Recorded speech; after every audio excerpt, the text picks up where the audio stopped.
Hello everyone, let's see to this problem which is reverse code 16388 code forces। और video शुरू करने से पहले बता दूं कि यार 92% लोग जो वीडियो देखते हैं सब्सक्राइब ही नहीं करते, तो प्लीज़ सब्सक्राइब जरूर कर देना। ओके, इससे मोटिवेशन मिलती है। अब चलो प्रॉब्लम को समझ लेते हैं।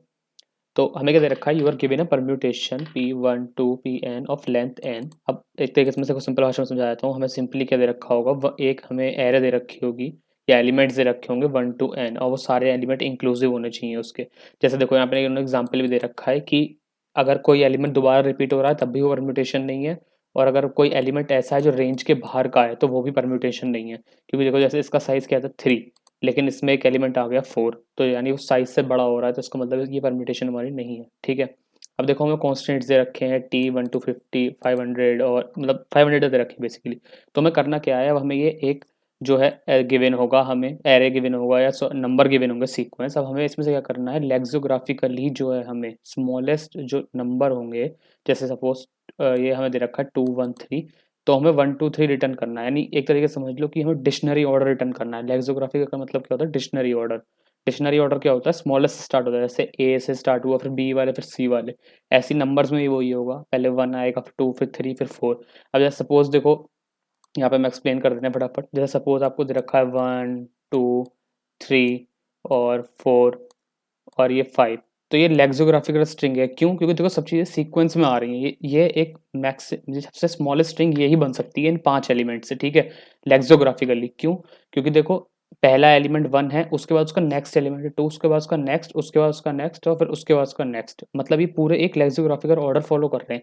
अब सपोज मेरे पास कोई गिवन है, जैसे 1 3, फिर आया 4, फिर आया 2, फिर आया 5। अब इसका मुझे लेक्सिकोग्राफिकल ऑर्डर बताना है। जो क्वेश्चन है वो यही दे रखा है कि मुझे ऐसे कोई एक स्ट्रिंग दे रखी होगी इंक्लूसिव ऑर्डर। अब इसका मुझे स्मॉलेस्ट लेक्सिकोग्राफिकल ऑर्डर जो है मुझे प्रिंट करना है। अब इसका देखो स्मॉलेस्ट लेक्सिकोग्राफिकल ऑर्डर क्या होगा। सबसे पहली बात, अगर आप ये देखो, अगर इंक्लूसिव रेंज है तो हमेशा, जैसे सपोज कि हमारा एक कोई आई है, ठीक है, आई इक्वल्स टू हमारा है 0 के, आई है यू मत मान लेना। तो आई है, अगर सपोज वो इक्वल्स टू है 0 के, या सपोज लो 1 से मान के स्टार्ट करते हैं क्योंकि इंक्लूसिव रेंज है। तो आई अगर मेरा 1 है तो मेरी आई लोकेशन पे हमेशा वही एलिमेंट होगा जहाँ पे मैं इटरेट कर रहा हूँ। जैसे सपोज आई इक्वल्स टू 1 था तो 1 पे 1, जब आई इक्वल्स टू 2 होगा तो आई इक्वल्स टू 2 पे 2, और आई इक्वल्स टू 3 होगा तो आई इक्वल्स टू 3 पे 3, ऐसे करके मेरा फॉलो होगा। तो सबसे पहली चीज़ तो हमें ये देखनी है कि सपोज मैंने इस एरे में चालू करा, मैंने यहाँ से स्टार्ट करा, ठीक है। तो अगर मैं यहाँ से स्टार्ट कर रहा हूँ सपोज़, तो मैं सबसे पहले चेक करूँगा कि मेरा आई जो है, वो उस जो लोकेशन पे हमें एलिमेंट दे रखा है उसके इक्वल है। अगर इक्वल है तो मैं आगे कंटिन्यू कर दूँगा। अगर सपोज़ मैं इस वाले पे आया, मैं चेक करूँगा कि मेरा आई जो है, मतलब मेरा आई यहाँ पे क्या है 2, क्या ये जो एलिमेंट है 2 के बराबर है? नहीं। तो मैं 2 को ढूँढूँगा। 2 को क्यों ढूँढूँगा? क्योंकि इसका लेक्सिकोग्राफर स्मॉलेस्ट एलिमेंट वो ही हो सकता है जो इससे जस्ट बड़ा एलिमेंट हो। समझ रहे हो आप? मतलब अगर सपोज़ मुझे इसे रिवर्स करना है और मुझे इससे स्मॉलेस्ट एलिमेंट बनाना है, तो मैं यहाँ पे कौन-सा एलिमेंट रखूँगा इन सब बचे हुए एलिमेंट में से? सपोज़ 1 3 4 2 5 बचा है मेरे पे, तो यहाँ पे मैं कौन-सा एलिमेंट रखूँगा ताकि ये जो नंबर है स्मॉलेस्ट बन जाए?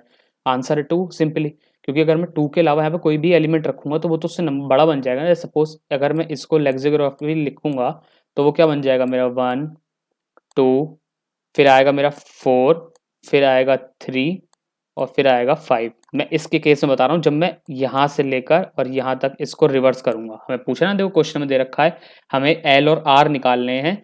यहाँ पे एल और आर निकालने हैं। देखो एल और आर ऐसे निकालने हैं कि उन दो एलिमेंट्स से अगर एल से लेकर आर तक मैं रिवर्स कर दूँ तो लेक्सिकोग्राफिकली स्मॉलेस्ट मिल जाए।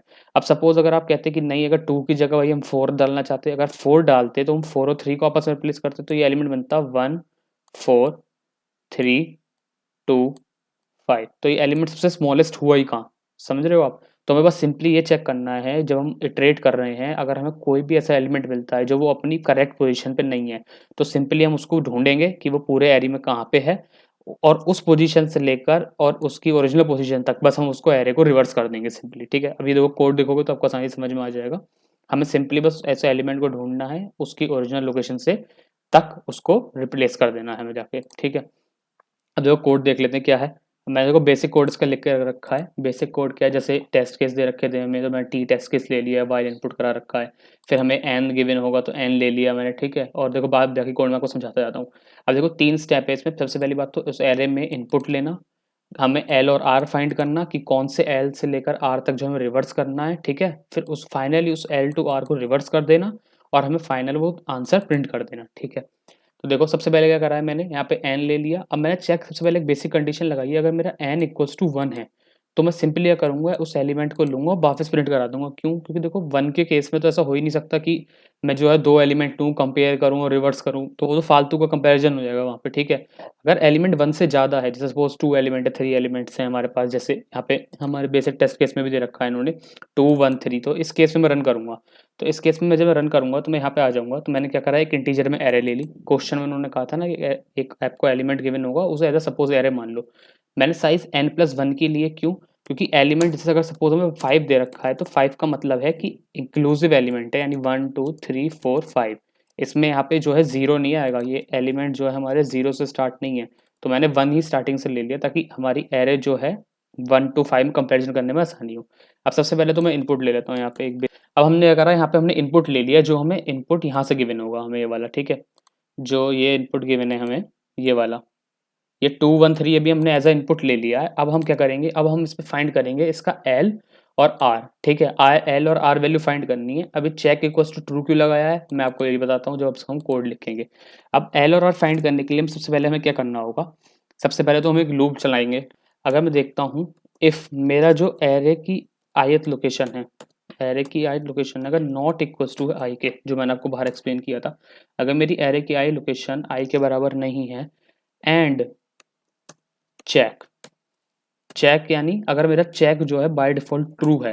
अभी ट्रू क्यों करा है मैंने आपको ये बताता हूँ मैं। तो देखो एल की लोकेशन को यहाँ पे तो आई अपडेट कर देंगे, यानी हमें वो एलिमेंट मिल गया जो अपनी करेक्ट लोकेशन पे नहीं है, तो वो हमने पास अपने एल में स्टोर करा के रख लिया, ठीक है।